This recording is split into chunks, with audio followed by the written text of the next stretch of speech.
Hi friends, welcome to என் சமையல் உலகம். இன்றைக்கி விளையல் வச்சு தாங்க மல்லிகைப்பூ கட்ட போகிறேன். இதை வந்து நீங்கள் ஃப்ளவர் ஜுவல்லரியாகவும் யூஸ் பண்ணலாங்க, இல்லை நார்மலாக வந்து நம்ம வந்து தலைக்கும் வச்சுக்கலாம்.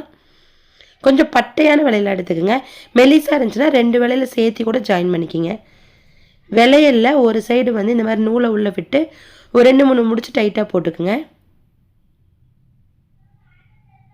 ஒரு 2 சுற்றி கூட முடிச்சு போட்டுருங்க. இப்போ இந்த நூல்கண்ணில் இருக்கிற நூலை வந்து கொஞ்சம் நீளம் வந்து அதிகமாகவே விட்டு கட் பண்ணிக்கிங்க. இப்போ இந்த முடிச்சுக்கு மேலே தான் ஃபஸ்ட்டு பூ வைக்க போகிறோம். நான் ஃபஸ்ட்டு லைனுக்கு வந்து ஃபஸ்ட்டு 2 பூ வச்சு பார்த்தேங்க, கொஞ்சம் கேப் தெரியுது. இதே கொஞ்சம் சன்ன விலையில் இருந்துச்சுன்னா 2 பூவே கரெக்டாக இருக்குங்க. அந்த முடிச்சுக்கு மேலே 2 பூ வச்சுட்டு இப்படி அந்த காம்பு மேலே படுற மாதிரி நல்லா டைட்டாக அப்படி சுற்றி எடுத்துக்கணும். அதாவது உள் பக்கமாக நூலை விட்டு வெளியே எடுத்தீங்க அப்படின்னா டைட் ஆயிரும்.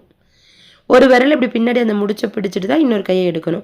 இப்போ 2 பூ மட்டும் வச்சோம் அப்படின்னா கேப் இருக்குங்க, அதனால் நான் இன்னொரு பூ வச்சுக்கிறேன்.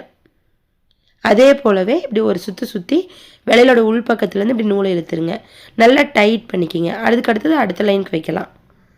அடுத்த லைனுக்கு வைக்கும்போது முந்தின பூவோட காம்பு வந்து தெரியாத மாதிரி கொஞ்சமாக கீழே இறக்கி வைக்கணும். வாழை நாரில் வந்து இந்த மாதிரி கட்டுவேங்க. இப்போ வந்து விலையில் அதே டைப்லேயே வச்சு கட்டுறேன். முடிச்சு போடவே தேவையில்லைங்க, லாஸ்ட்டாக முடிச்சு போட்டால் போதும்.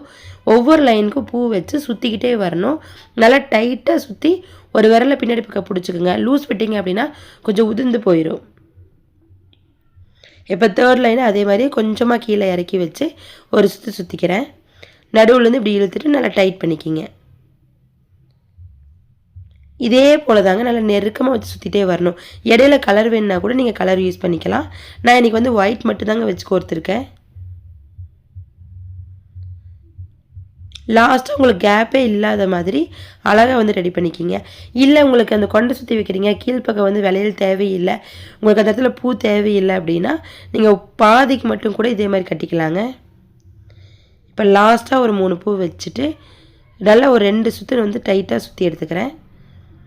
இப்போ லாஸ்ட்டாக முடிச்சு போடுறது எப்படி போடணுன்னா, சுற்றும் போது ஒரு விரலை வந்து இடையில விட்டுட்டு நீங்கள் அந்த விரல் மேலே சுற்றுங்க. அப்போ அந்த விரலை வெளியே இருக்கும்போது கேப் இருக்கும். அந்த கேப்புக்குள்ளே நூலை விட்டு முடிச்சு போடணும். ரொம்ப ஈஸியாக அழகாக ரெடி பண்ணிக்கலாங்க.